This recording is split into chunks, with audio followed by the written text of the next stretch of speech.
The NBA, the league that markets itself as the pinnacle of global competition, the stage where only the elite survive, where every game matters, where merit determines everything, or at least that's the story they're selling you. But behind closed doors, there's a silent alarm going off, a concern that haunts the executive offices. And this concern has a name: tanking, the strategy of losing today to win tomorrow. Have you ever stopped to wonder why a multi-billion-dollar league featuring the world's greatest athletes is panicking because some teams lose games? Sounds odd, doesn't it? After all, somebody has to lose, right? But is Adam Silver's concern genuine, or is there a far more sophisticated game being played behind this smokescreen? A game where you, the fan, are merely a chess piece on their board? Get ready, because what you're about to uncover will fundamentally change how you see the NBA. Let's start with the official story, the one the NBA wants you to swallow without question. During All-Star Weekend, Adam Silver steps up with a concerned expression. He addresses franchises that are deliberately losing games. He mentions the need to explore modifications to the draft system. He criticizes the current lottery format, which gives the three worst teams 14% odds each for the number one overall pick. We must safeguard competitive integrity, he declares. We cannot allow teams to abandon entire seasons. A polished narrative, convenient, politically safe, but let's tear down this facade of innocence. First point, the NBA designed this system.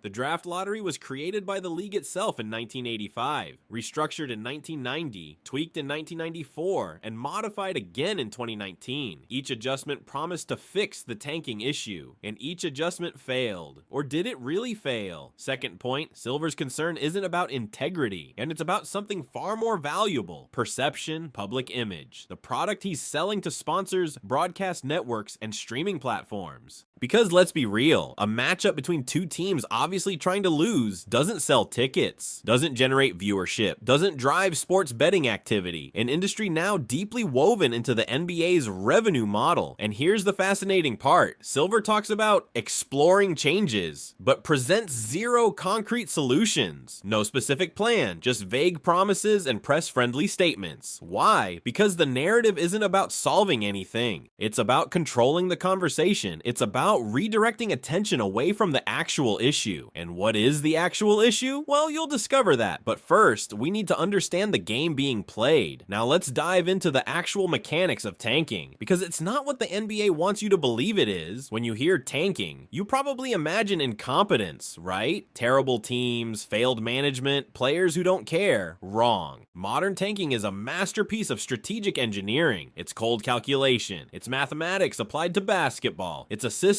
operating within the system. Here's how it works in practice. Step 1. The purge teams trade veterans for future draft capital. Experienced players who could contribute to wins are replaced with young prospects or assets that won't pay off for years. The official story?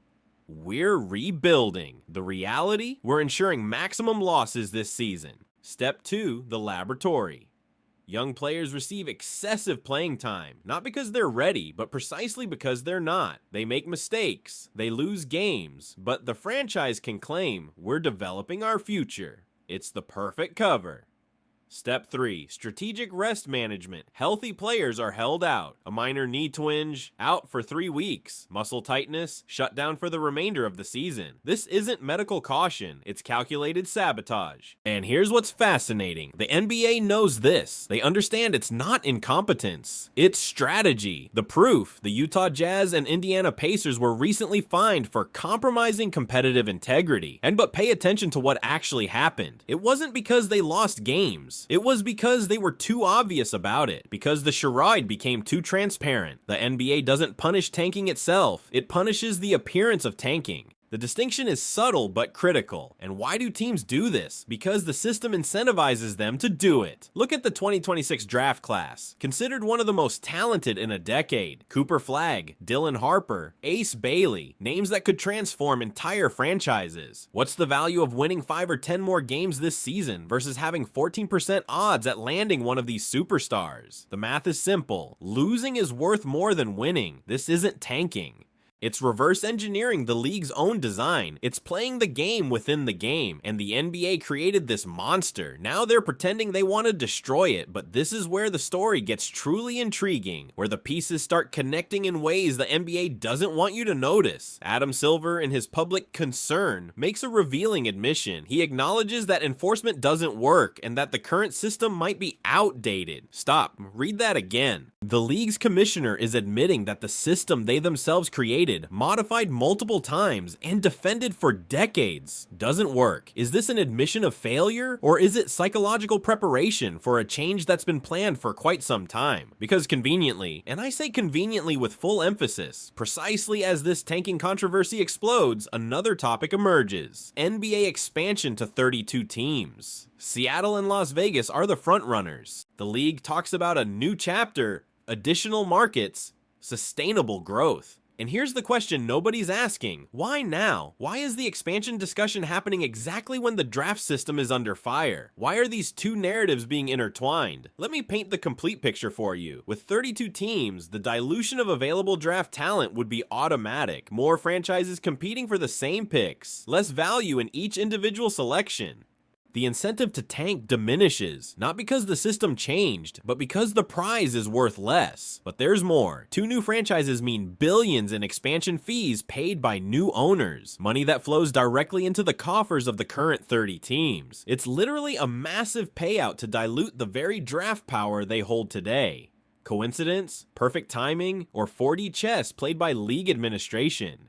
And the diabolical genius of this strategy is that it sells two illusions simultaneously. Illusion 1, we're solving tanking with new regulations. Illusion 2, we're expanding to exciting new markets. When the reality is, they're reorganizing the board to maintain centralized control over the NBA's most valuable commodity, emerging talent, and now we arrive at the truth the NBA doesn't want you to see. Tanking is not the problem. Let that sink deep into your understanding of the game. Tanking is merely a symptom, a reflection, an inevitable consequence of a system the NBA itself meticulously architected. The league isn't worried about teams losing. They're worried about how it makes them look, how it affects the narrative they're selling, how it exposes the cracks in the facade of supreme competitiveness. Think with me, if the NBA genuinely wanted to eliminate tanking, dozens of alternative systems have already been proposed and studied. They could implement rotating draft format. Each team knows years in advance what their draft position will be, eliminating the incentive to lose. Performance-weighted post-elimination draft. Teams that fight until the end, even outside the playoffs, earn better positions. Promotion and relegation structure, like European soccer leagues, where losing has real and immediate consequences, but they don't implement any of these solutions. Why? Because the current system, with all its apparent flaws, serves the NBA leadership's interests perfectly. Let me explain the actual power mechanics here. 1. Talent control. The current draft system, even with the lottery, allows the league to indirectly influence where future stars land. They can't control it completely, but they can adjust probabilities. They can craft narratives. They can influence franchise decisions through private conversations with owners. 2.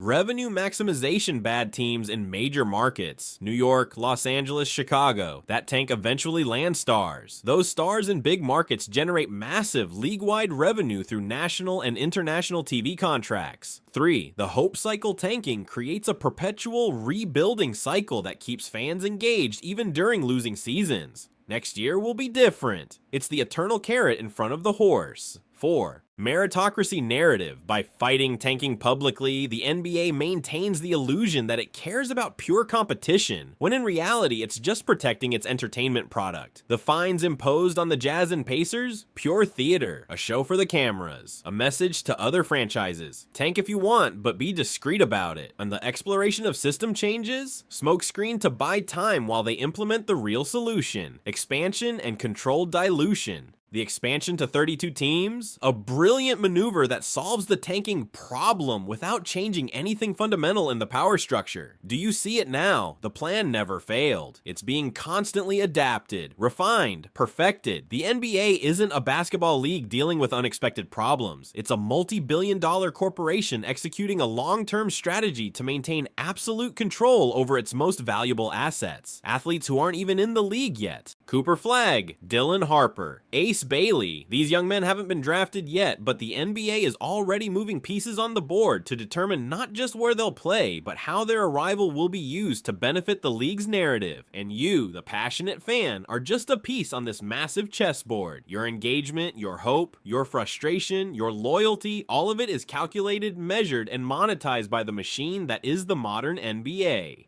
So, what do you do with this information? First, share this video, because the more people understand the real game being played, the harder it becomes for the NBA to maintain this smokescreen. Second, drop your comment. Tell me what your team is. Do you think they're tanking? Do you think they should be? How do these league maneuvers affect the franchise you love? Third, keep questioning. Don't accept ready-made narratives. When Adam Silver makes his next statement about protecting league integrity, remember what you learned here. The game within the game is far more fascinating than the 48 minutes on the court, and now you know the real rules. Let's uncover the NBA's secrets together.